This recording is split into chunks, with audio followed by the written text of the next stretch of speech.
नमस्कार, आप देख रहे हैं आज तक। मैं हूं आपके साथ नवजोत रंधावा। सुबह की बड़ी खबर कंगना रनौत से जुड़ी, जहां पर दफ्तर पर बीएमसी ने बुलडोजर कल चलाया था, लेकिन हाईकोर्ट के तेवर देकर बीएमसी के पसीने अब छूट रहे हैं।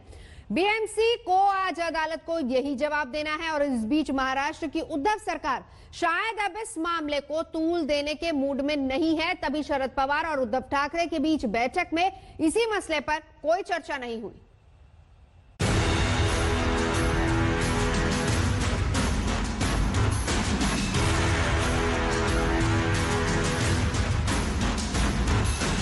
उद्धव ठाकरे, तुझे क्या लगता है कि तूने फिल्म माफिया के साथ मिलके मेरा घर तोड़ के मुझसे बहुत बड़ा बदला लिया है?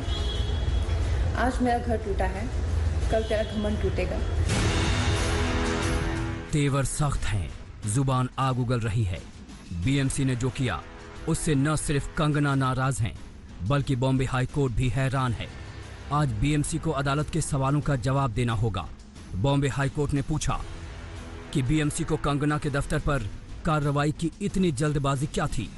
अदालत ने यह भी पूछा है कि जब घर की मालकिन मौजूद नहीं थी तो बुलडोजर क्यों चलाए गए। अदालत ने यह भी पूछा है कि बीएमसी ने नोटिस के जवाब का इंतजार क्यों नहीं किया। पूरी मिलिट्री, इतनी बड़ी मिलिट्री के जैसे फौज ले आए इन लोग तोड़ने के लिए किसी का घर, वो भी किसी की गैर हाजिरी में, और किसी को अंदर अलाउड नहीं है। रोड बंद कर दी, अंदर गाड़ी भी आने जाने नहीं दे रहे थे। तो ये क्या हरकत हो रही थी? नोटिस का जवाब का वो रिजेक्शन उन्होंने आज 10:19 पे दिया और 10:19 पे उन्होंने रिजेक्ट किया, और उसके पहले ही तोड़ने के लिए तैयार थे। वो 10 बजे से तो तैनात थे यहाँ पे तोड़ने के लिए। बीएमसी ने कंगना के दफ्तर पर बुलडोजर चलाए, हथौड़े चलाए, अवैध निर्माण बताकर खूब मनमानी की। शायद यही वजह है कि कंगना इसे बदले की कार्रवाई बता रही हैं और कश्मीरी पंडितों की तकलीफ से जोड़कर नया मोड़ भी दे रही हैं। क्योंकि मुझे पता तो था कि कश्मीरी पंडितों पे क्या बीती होगी। आज मैंने महसूस किया है, और आज मैं इस देश को वचन देती हूँ कि मैं सिर्फ अयोध्या पे ही नहीं, कश्मीर पे भी एक फिल्म बनाऊंगी और अपने देशवासियों को जगाऊंगी, क्योंकि मुझे पता था हमारे साथ होगा तो होगा। जब बीएमसी के कर्मचारी और अधिकारी कंगना के पाली हिल स्थित मणिकर्णिका फिल्म्स के दफ्तर पर हथौड़े चला रहे थे, उस वक्त कंगना मुंबई में मौजूद नहीं थी, मुंबई के रास्ते में थी। लेकिन उन्हें पल पल की खबर थी और वो रास्ते से ही पलटवार कर रही थी। कंगना ने ट्वीट किया, मणिकर्णिका फिल्म्स की पहली फिल्म अयोध्या की घोषणा हुई। ये मेरे लिए एक इमारत नहीं, राम मंदिर है। आज वहाँ बाबर आया है। आज इतिहास फिर खुद को दोहराएगा। राम मंदिर फिर टूटेगा, मगर याद रख बाबर, ये मंदिर फिर बनेगा, ये मंदिर फिर बनेगा। जय श्री राम, जय श्री राम, जय श्री राम। कंगना ने डिमोलिशन शुरू होने से पहले भी एक ट्वीट किया था, महाराष्ट्र सरकार और उसके गुंडे मेरे दफ्तर पर हैं। डिमोलिशन शुरू होने वाला है, लेकिन मेरा हौसला और बढ़ेगा। किसी ने आपके खिलाफ बात कही, इसलिए जब आप कार्रवाई करते हो तो ये कायरता है, बदले की भावना है, और महाराष्ट्र में इस प्रकार की भावना का कोई सम्मान नहीं हो सकता। महाराष्ट्र की सरकार में शामिल एनसीपी के मुखिया ने कंगना पर कार्रवाई को गैर जरूरी बताया। हालांकि देर शाम उद्धव से मुलाकात के बाद उनके सुर बदल गए। माना जा रहा था कि सीएम उद्धव के साथ शरद पवार की मुलाकात में कंगना को लेकर चर्चा हो सकती है, लेकिन सूत्र बताते हैं कि इसे बीएमसी का मुद्दा बताकर सारे कयास पर फुल स्टॉप लगा दिया गया। चित्रा त्रिपाठी, मौसमी सिंह और पंकज उपाध्याय के साथ कमलेश सुतार, मुंबई आज तक। रिया ने बुधवार की रात भायखला जेल की स्पेशल सेल में गुजारी है। आज रिया की जमानत अर्जी पर सेशन कोर्ट में सुनवाई होनी है और साथ ही रिया के भाई शौविक की भी जमानत अर्जी पर सुनवाई आज ही होनी है।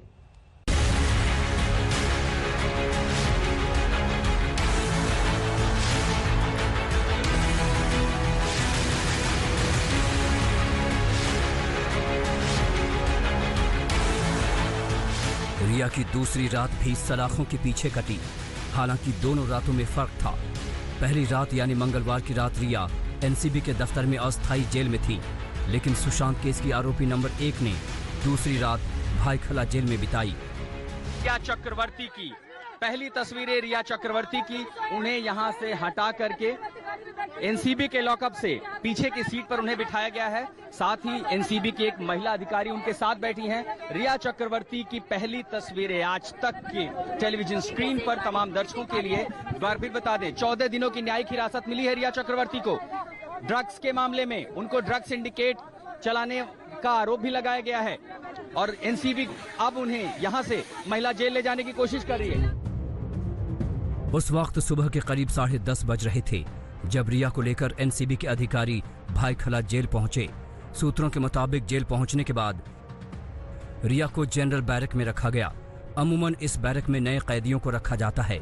दोपहर में डॉक्टरों ने रिया की मेडिकल जांच की, जिसके बाद रिया को आराम करने की छूट दी गई।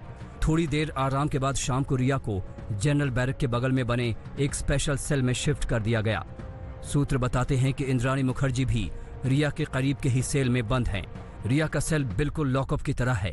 जेल प्रशासन की मैनुअल के हिसाब से कोई भी आरोपी अगर आता है यहाँ पे महिला सेल में उनको रखा जाएगा। उससे पहले उनकी एंट्री की जाएगी, उनको बकायदा सेल नंबर मिलेगा और जो है बतौर एक जेल के एंट्रेंट उनको एक आइडेंटिटी कार्ड मिलेगा, आइडेंटिटी नंबर मिलेगा, जिसके जो उनका बेसिकली 1 पॉइंट पहचान होगी जेल में।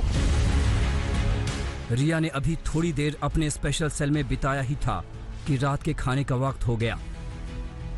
रिया को शाम के करीब 6 बजे रात का खाना दिया गया। खाने में 2 रोटी, चावल, दाल और हरी लौकी की सब्जी दी गई। रात के करीब 8:30 बजे रिया सोने चली गई। सुबह के 6 बजे हाजिरी के लिए रिया को उठाया गया। 10 बजे के करीब उन्हें ब्रेकफास्ट दिया जाएगा। इस बीच मुंबई की सेशन कोर्ट आज रिया की जमानत अर्जी पर सुनवाई करेगी। रिया की ओर से जमानत अर्जी बुधवार को ही लगा दी गई थी, लेकिन कोर्ट ने सुनवाई के लिए गुरुवार यानी आज का दिन तय कर दिया। कंगना के साथ उसके भाई शोविक और दूसरे आरोपियों की जमानत अर्जी पर भी सेशन कोर्ट में सुनवाई होगी। दीपेश के लिए खाली कंसर्न ये कर रहा है कि वो सुशांत सिंह का एम्प्लॉय था और वो वहाँ पे कमांड्स उनके फॉलो करते कि जाता था कुछ लाने ले जाने, किससे मिलता था उसको कन्फ्रंट आज रिया चौधरी से करने वाले, ये बोल के उन्होंने कस्टडी मांगी। रिया और शोविक की जमानत अर्जी में उनके वकील ने एनडीपीएस एक्ट के धारा 27A का जिक्र किया है, जो शोविक और रिया पर लगाई गई है, जबकि इस मामले में जमानत पाने वाले ड्रग पैडलर कैजान पर यह धारा नहीं लगाई गई है। रिया के वकील के मुताबिक एनसीबी को धारा 27A रिया और शोविक पर नहीं लगानी चाहिए थी। रिया के वकील ने जमानत अर्जी में इस बात का भी जिक्र किया है कि रिया और शोविक के पास से एनसीबी ने कोई ड्रग नहीं बरामद की है। अब देखने वाली बात होगी कि आज रिया को जमानत मिलती है या नहीं। विद्या और दिव्येश के साथ अरविंद ओझा, मुंबई आज तक। सुशांत की बहन श्वेता सिंह कीर्ति लगातार अपने भाई को इंसाफ दिलाने की मांग कर रही हैं और एक जंग छेड़े हुए हैं। श्वेता सिंह कीर्ति लगातार अपने भाई से जुड़ी तमाम यादों को शेयर कर रही हैं। उन्होंने अपने भाई का एक पुराना वीडियो शेयर किया और इस वीडियो को सुशांत एक बच्चे को खाना खिलाते नजर आ रहे इसी वीडियो में, और वीडियो के आखिर में जस्टिस फॉर सुशांत की अपील की गई है।